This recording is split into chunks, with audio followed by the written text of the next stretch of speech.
Dear brothers and sisters, welcome back to our Saint Stories channel. Today, I want to share with you something chilling, yet profoundly eye-opening, a vision given by God to Saint John Bosco, one of the greatest protectors of young souls.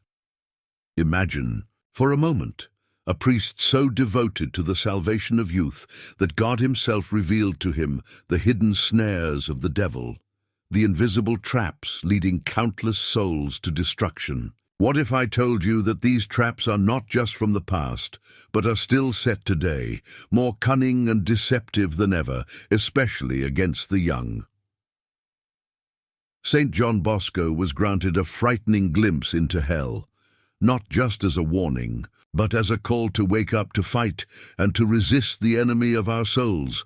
In this vision, he saw the tragic fate of young people, how they fell unknowingly into sin, and how the devil lured them away from God, step by step. But this video is not about despair. It's about truth, hope, and the power of faith to overcome the devil's tricks. Are you ready? Let us begin. If there was ever a man who understood the struggles of the young, it was Saint John Bosco. He wasn't just a priest, he was a father to the fatherless, a guide for the lost, and a friend to the troubled. His heart burned with a deep desire to lead young souls to Christ and shield them from the snares of the enemy. Born in 1815 in a small village in Italy, John Bosco grew up in poverty and hardship. From an early age, he felt a divine calling, not just to serve God, but to rescue the youth from the dangers of sin and despair. He saw the suffering of young boys abandoned in the streets, lured into lives of crime and vice, and he knew he had to act. But John Bosco was no ordinary priest. He was given extraordinary gifts that allowed him to see beyond the physical world. Through dreams and visions, God revealed to him the spiritual battle raging over the souls of the young. These were not ordinary dreams. They were prophetic, filled with divine messages, warnings, and revelations of both heaven and hell. One night, he had a vision that would shake him to his core, a vision that would reveal just how tirelessly the devil works to claim young souls. It was a glimpse into the eternal consequences of sin, a sight so terrifying that even he, this holy and courageous priest, was left trembling. But God didn't show him this vision for fear alone. No, he showed it as a warning, a call to action, so that young people might be saved.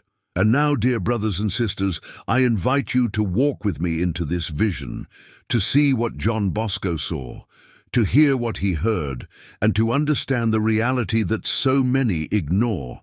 What did he witness, and how does it still speak to us today? Let us find out.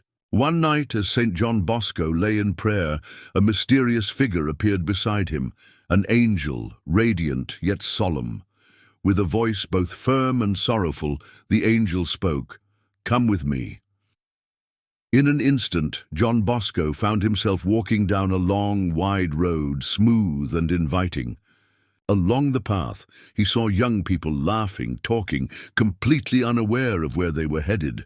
Some ran with excitement, chasing their desires, while others strolled carelessly, as if nothing could ever go wrong. But as they moved forward, something changed. The road became twisted, slippery like ice. Hidden snares and traps lined the path, some barely visible, others covered in thorns. As the young walked on, they began to stumble, some caught by the traps, others sinking into the ground itself, as if being pulled by unseen hands. Then came the horrifying sight.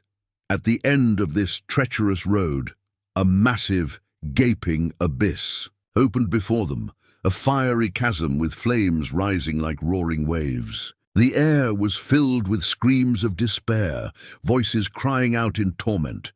As John Bosco watched, he saw young people plunge into the fire, some dragged by demonic forces, others falling of their own accord, blinded by their own sins. His heart pounded. He could barely breathe, but the angel standing firm beside him turned and spoke. "Look closer." And what John Bosco saw next made his blood run cold. There, amidst the suffering souls, were faces he recognized. His own students, boys he had taught, laughed with, prayed for. Their expressions were frozen in agony, reaching out, begging for help, but it was too late.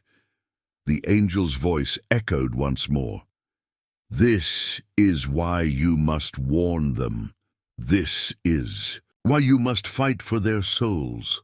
Tears filled his eyes as he turned away from the flames. When he awoke, his body was trembling, drenched in sweat. It had been a dream, but it was more than a dream. It was a divine revelation, a warning not just for his time, but for ours as well. Because the road to eternal separation from God is not always obvious. It is not always marked with signs that say danger or turn back. No, the devil is far more cunning. He makes the road look harmless, even pleasant, until it is too late.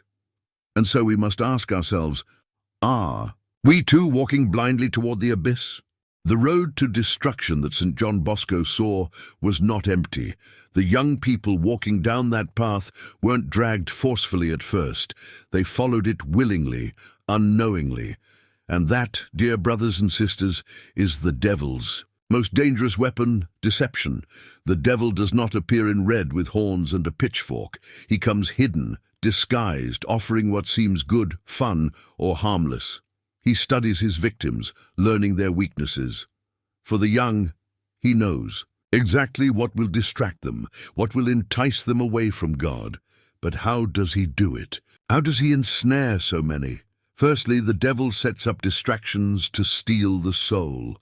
The devil knows he doesn't need to make you deny God outright. He only needs to make you forget about him. And in today's world, he has more tools than ever to do just that. Social media, endless entertainment, addictions to pleasure, the constant pursuit of self-importance. Each of these things whispers the same lie. You don't need prayer. You don't need mass. You don't need to think about eternity. Just enjoy the moment. And slowly, almost imperceptibly, the soul drifts further and further until it is completely disconnected from God. Secondly, the devil will work on normalizing the sin. The devil is cunning. He does not present sin as something evil. He normalizes it, even glorifies it. Lust is rebranded as love. Pride is praised as self-confidence. Selfishness is called self-care. Disobedience to God is celebrated as freedom. And before a person realizes it, sin no longer feels like sin. It feels like a right. Saint John Bosco saw this in his vision. He saw young people walking toward the abyss, laughing, unaware of the danger. They were not afraid because they believed they were safe. This is the greatest tragedy of all, when a soul is in danger but does not know it. Thirdly, the evil one will develop chains that hold souls captive. Once the devil has led a soul away from God, he does not let go easily. Saint John Bosco described young people trapped in chains, unable to free themselves. These chains are the vices that control us, sins that start small but soon become habits, addictions, lifestyles. Impurity, greed, laziness, a hardened heart. The devil tells them you can never change, you are already lost. What's the point of trying? But that too is a lie. Because while the devil works tirelessly to ensnare souls, God works even harder to save them. And we are not powerless. We can fight back. We can break the chains. But how? That is what we will uncover next. Dear brothers and sisters, if Saint John Bosco's vision teaches us anything, it is this: the devil is relentless. But here is the truth that should fill our hearts with hope. He is not invincible. His traps may be many, his deceptions may be cunning, but the power of God is infinitely greater. We are not helpless, we are not alone. God has given us the weapons to fight back. The first weapon is the sacraments. The devil fears a soul that prays. He knows that a person who prays is protected, shielded by the presence of God. Daily prayer is like a fortress. The stronger it is, the harder it is for the enemy to break in. Pray every morning to consecrate your day to God. Pray before you sleep to guard your soul through the night. And above all, pray the rosary. It is a weapon so powerful that even the demons tremble at the sound of it. But prayer alone is not enough. We must feed our souls with grace. Frequent confession washes away our sins and breaks the devil's hold. The Holy Eucharist is our greatest strength, for when we receive Christ, we become fortified against evil. Eucharistic adoration fills our hearts with the presence of God, leaving no room for darkness to enter. A soul that is nourished by prayer and the sacraments becomes untouchable to the enemy. The second weapon is to avoid the near occasion of sin. Saint John Bosco's vision showed how easy it is to fall when we are careless. The road to hell was not marked with warnings. It was enticing, comfortable, and full of distractions. That is why we must be vigilant. Avoid movies, music, and content that corrupt the mind and weaken the soul. Guard your heart against bad company, impure relationships, and toxic influences. Do not linger where temptation is strong. If something leads you away from God, turn away from it immediately. The devil cannot force you to sin, but he will lead you as close to the edge as possible, hoping you will fall on your own. The third weapon is to find true joy in Christ. Many young people fall into sin because they are seeking happiness in the wrong places. They think pleasure, fame, and approval will satisfy them, but they only leave the soul emptier than before. The truth is, our hearts were made for God alone. Only He can give the joy that does not fade, the peace that cannot be stolen, the love that fulfills completely. Surround yourself with faith-filled friends. Read the lives of the saints. Let their stories inspire you. Fill your days with acts of charity and kindness, for when we serve others, we grow closer to God. The fourth weapon is to work on your devotion to Our Lady. Saint John Bosco had a great love for the Blessed Virgin Mary, and he always told his students, "Entrust yourself to Mary, and you will see what miracles are." Mary is our mother, our protector, our refuge. When we hold onto her hand, she leads us straight to Jesus, away from every snare of the enemy. Wear the scapular of Our Lady of Mount Carmel, a sign of protection and grace. Pray the Rosary daily, for Our Lady has promised to help those who do so. Ask for her intercession. She crushes the head of the serpent, and when we stay close to her, the devil cannot touch us.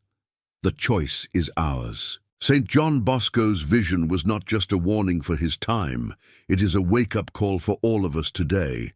The devil is real, his traps are everywhere, and his mission is clear: to lead souls away from God. But we are not defenseless. We have prayer, the sacraments, Our Lady's protection, and the strength of Christ himself to resist every attack. Now the question is, which path will you take? Will you walk blindly toward destruction, or will you stand firm in faith and fight for your soul? The choice is yours. Stay close to God, stay vigilant, and never forget, heaven is our true home.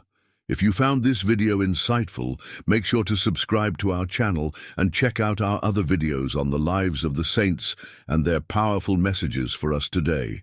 May God bless you, and see you in our next video.